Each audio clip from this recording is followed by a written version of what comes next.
This is Pop the Balloon. Pop the Balloon is a show that is on YouTube. It is a web series at the current moment in which one man gets up there and a bunch of women immediately critique him, judging a book by its cover. Primarily, it is black women. Sometimes you'll see a Caucasian woman or Mexican woman, but mostly black women, and they will immediately judge him off of nothing by his vibes or an appearance, and they'll say something is off. The man could be a millionaire for all they know. The man could be the greatest hero of all time. He could be a great father. However, immediately he is shunned down because he is not of their standards. Now, a lot of men go on here, and a lot of men look like thugs and evil people and things of that variety, and usually the thugs don't get that many pops. When you pop the balloon, that means you don't want to be with them, and that's what happens. A lot of men get very angry and messed up. If you're too short, you get annihilated, and this perpetuates a lot of stereotypes within men that make them hate being men, they hate being short, and this is a show for black people. This should be on the Zeus Network. You know what the Zeus Network is? Zeus Network is worse than BET.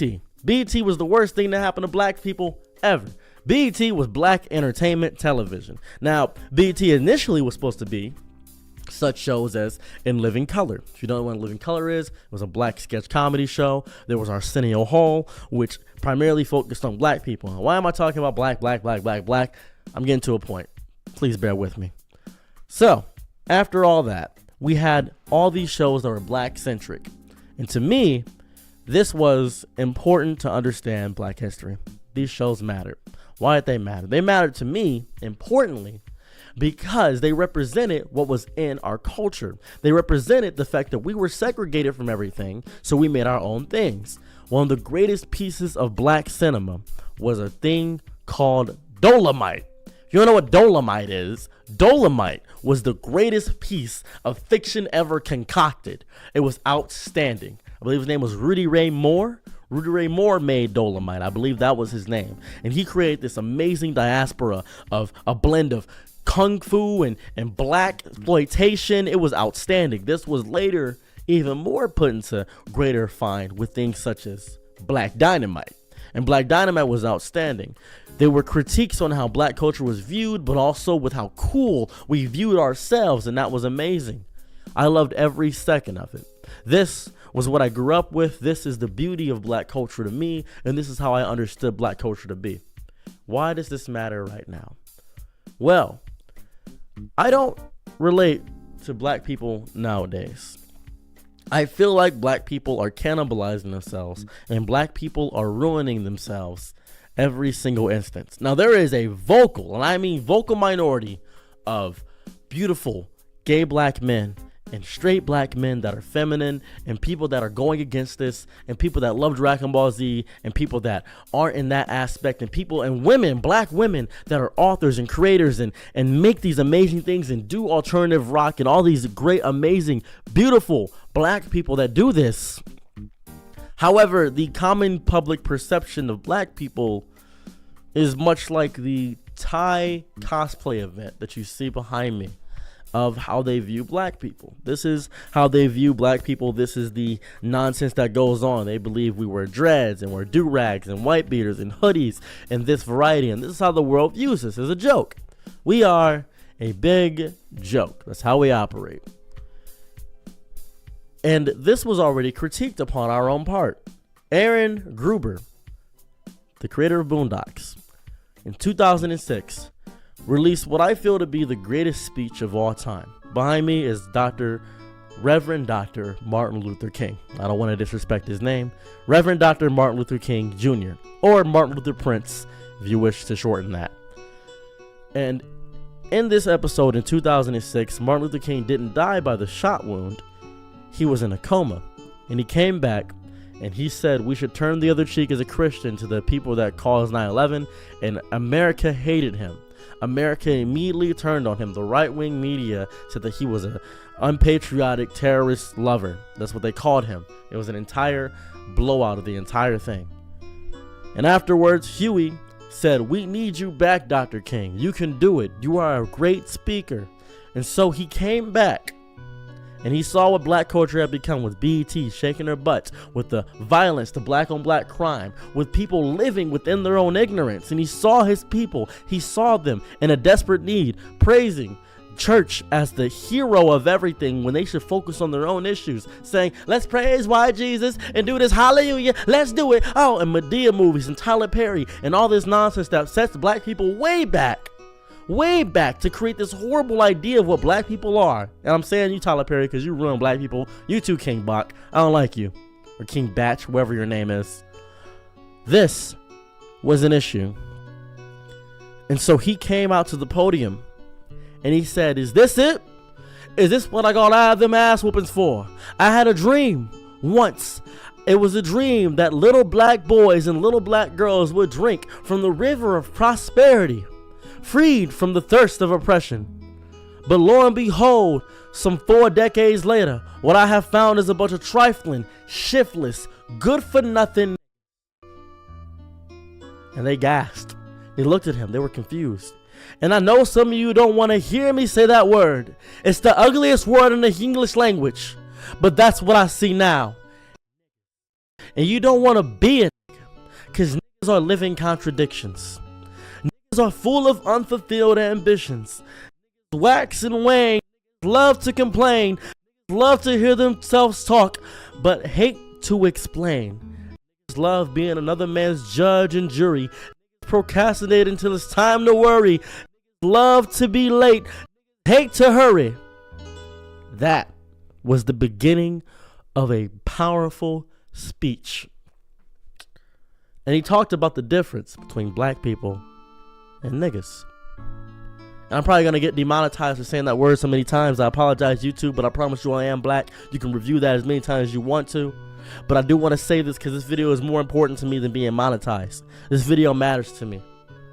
It matters to me because it's been on my mind for eons.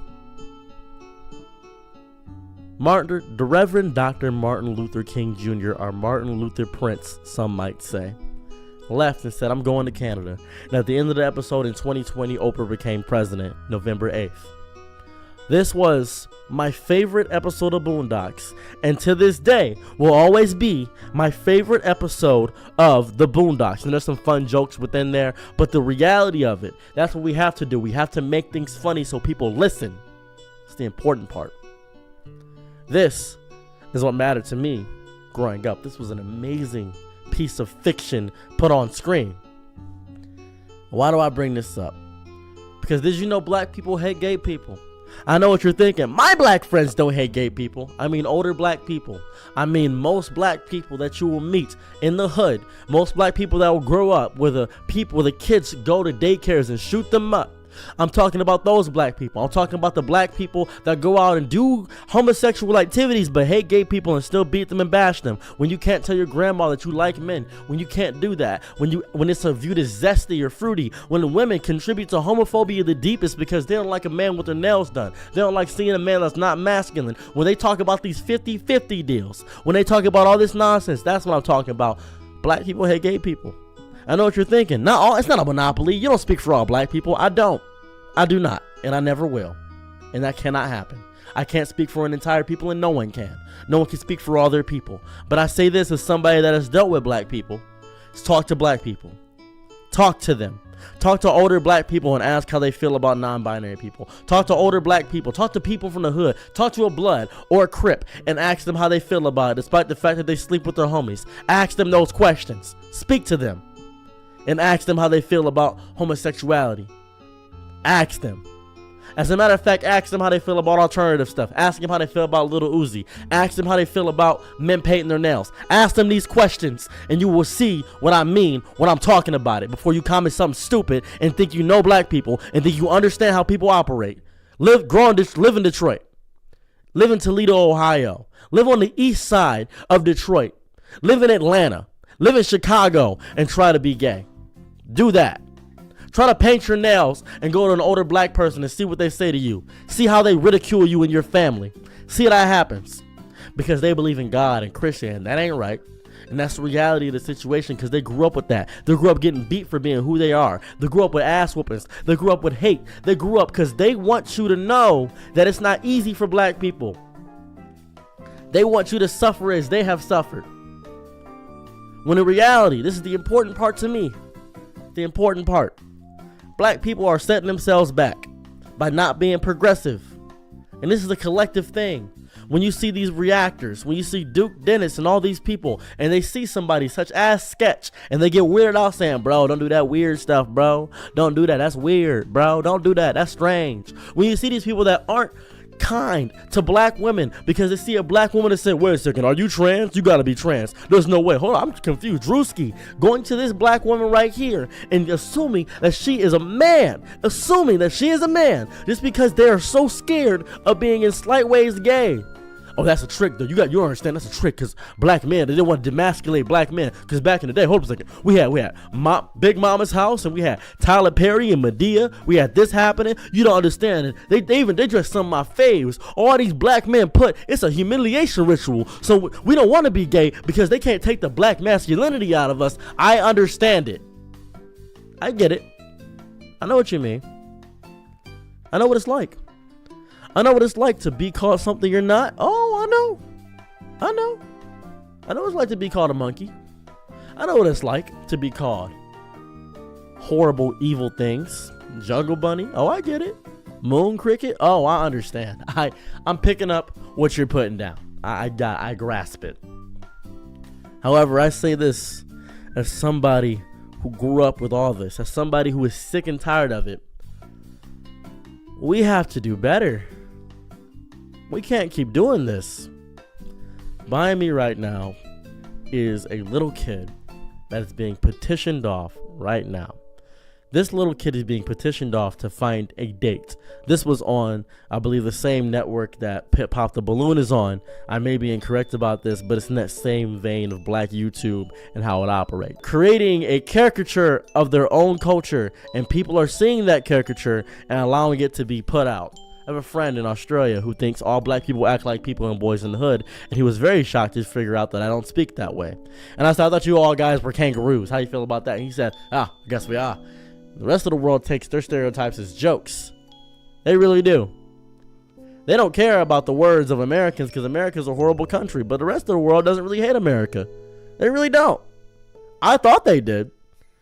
They view black people as fun to love, horrible to like. I love dreads. I love the culture. I love basketball. I love the fact that you're all tall and have a category on the hub. I love you guys. And we are caricaturized. We are not viewed as humans. We are viewed as an aspect or a product to be put out and placed. And that's fair. Because black people are amazing. We really are. We got it. We're great. Cool. That's fun. That's great. That's fun. I like that. However, it comes to a point where we're characterizing ourselves. We are cannibalizing our own selves and our own culture, and we're complaining that we're doing it while still doing it. You can't complain about the action and still do the action. You can't do that. That's hypocrisy in full front and lobe. And this is not all black people, obviously. This is specifically the deeper hood black people, the ghetto black people, the black people that I interact with the most, despite the fact that I don't sound like I interact with those black people. I don't look like I interact with those black people, but those are my friends. Those are the people that don't watch my videos. Those are the people. I didn't grow up with anime. I grew up with Dragon Ball Z, but that's all black people. We all just grew up with that. I didn't grow up with anime. I grew up with basketball. I grew up with fantasy picks. I grew up with GoDaddy.com. I grew up with that. I grew up with Spike TV. I grew up with BET. I grew up with MTV. I grew up before ridiculousness. I grew up to see Token, the black guy. I grew up to see Chef in South Park. I grew up with that. I grew up when the black character was always either the super nerdy one or the really cool one. I grew up with movies that saw black people as a joke to be made fun of. That's what I saw.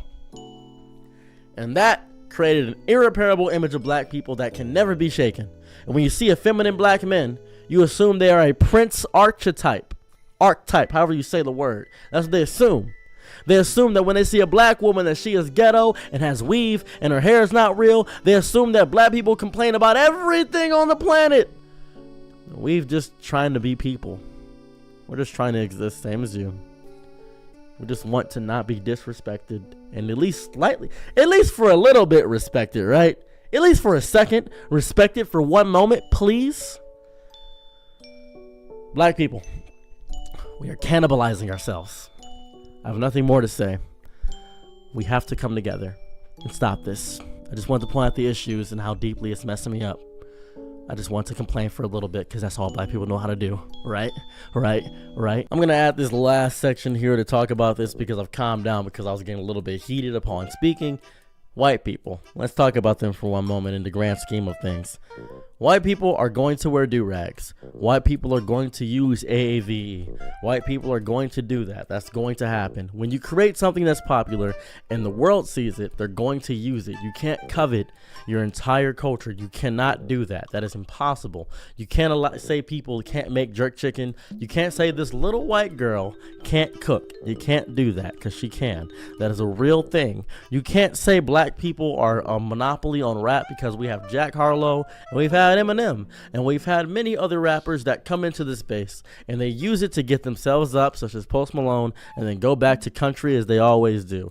They've done that, and that's okay. That is fine and dandy, and they won't like us in their spaces at all. They won't like when a black person does country music. That's understandable. That's real. And the same way that they don't like us there, we don't like them here, and that's okay. But that's never going to happen because the melding of cultures is the entirety of what America represents, and that's what's happening with the entire world. You can't change it, and you can't stop it. That's how it's always going to be. It's always going to be this. So it's going to be this one thing that's going to happen throughout the entirety of the world. People are just going to see cultures. They're going to take it. Some white people are going to think they're Japanese, and they're going to go to Japan, and they're going to find their perfect anime waifu, and they're going to go there, and they're going to do stuff like this guy did. That's what they're going to do. That's the reality of the situation. That's the world. You can't change it.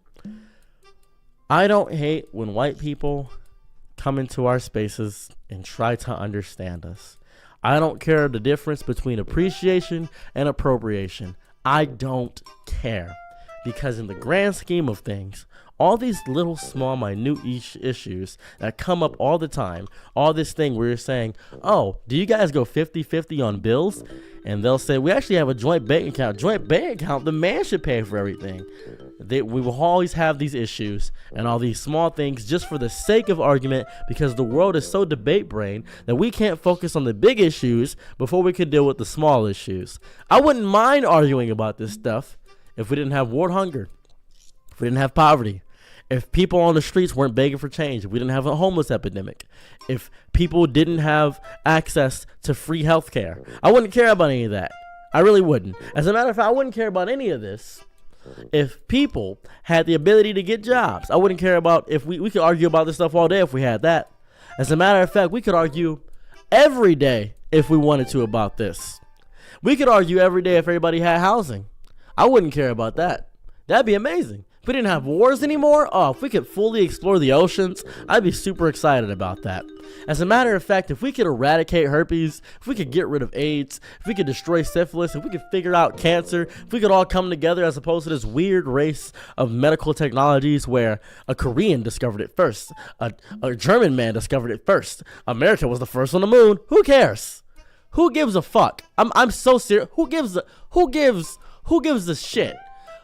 What country or nationality was first? That's stupid. That's the dumbest thing I've ever heard. That's idiotic. That's psychotic. Well, he was a natural born white American blooded male. He was the first on the moon. He was I don't give a fuck. I don't care. I never will. I can't care. Right? Because we could argue all day about, should a white person use their hands like this when they speak? Could they clank clank? Should they use a black accent? We could do that all day if everything else was fixed. But instead, we choose to make these the important aspects of drama because we're so drama brain that we enjoy every aspect of drama. That's the thing there. So white people, I don't care that you use any of our stuff. I don't. I want us to come together and fix everything first.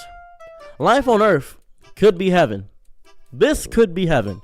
We could have roller coasters everywhere. We could have gas efficient clean energy. We could fix it all if we all just stop debating and arguing every single aspect of basic human necessities outside of basic human necessities. Outside of that, let's scratch that for some reason because people think that we don't need that. Can we all agree that children shouldn't go hungry? Can we all agree to that? Let's start there. Let's start small. That's super small, right? Can we agree that people shouldn't be homeless? Let's do that. That seems realistic, right? Everybody shouldn't get a base universal income. No, you should work. I think you should work 100%. I think you should work for what you have. I think that's fair. However, AI is coming up, and if AI takes all the jobs, and if AI takes the factory jobs and the fast food jobs, then we can focus on art. We can focus on traveling and exploring. We should be able to do that. That would be fair, right? I think that's realistic. I think that's understandable, right? True, right? That's why I'm so adamant about pushing AI, because I want us to be able to take a break. Human reality should be purposeful. We should be able to explore and enjoy things and have the option to choose if we want to struggle. Because what is human existence without struggle? It's nothing. We get bored. We don't like drama. We can make our own drama, and that's why we seek conflict, because it gives us purpose. We join all these activism movements, Black Lives Matter, the white power movement, white supremacy. We do all these things, the hate of Jewish people for some odd reason. I don't know what that started from. The Chinese alliance movement, all these things. All this, right? This is important. We do all this stuff to feel community. I don't feel like a community with anybody anymore. I don't. I feel like an eyeball out, and I hate that. I hate being unique. I hate being special. I hate feeling like my mindset is different. I hate being, in some ways, emotionally mature all the time and taking a step back to witness things. It agitates me. It does. It's not fun to be this. It's not fun to be the most reasonable person you know. It's agitating. It's not fun to not get emotional about things. And I don't think I'm the most reasonable person I know. I don't. But people think I'm the most reasonable person they know. And that's a terrifying thing to hear. To hear that I'm patient is a horrifying sentence, because I'm angry all the time. I just don't get violent with my anger. Same with the Hulk. I brought up the Hulk earlier, and I'm saying it again. Same with the Hulk. It's horrifying. Or maybe I didn't bring up the Hulk earlier. I don't know. I probably didn't. I have no clue. I'm just here. I'm just ranting and complaining. I'm sick of this. Okay, now I'm leaving. I apologize. I'm done now. I'm done.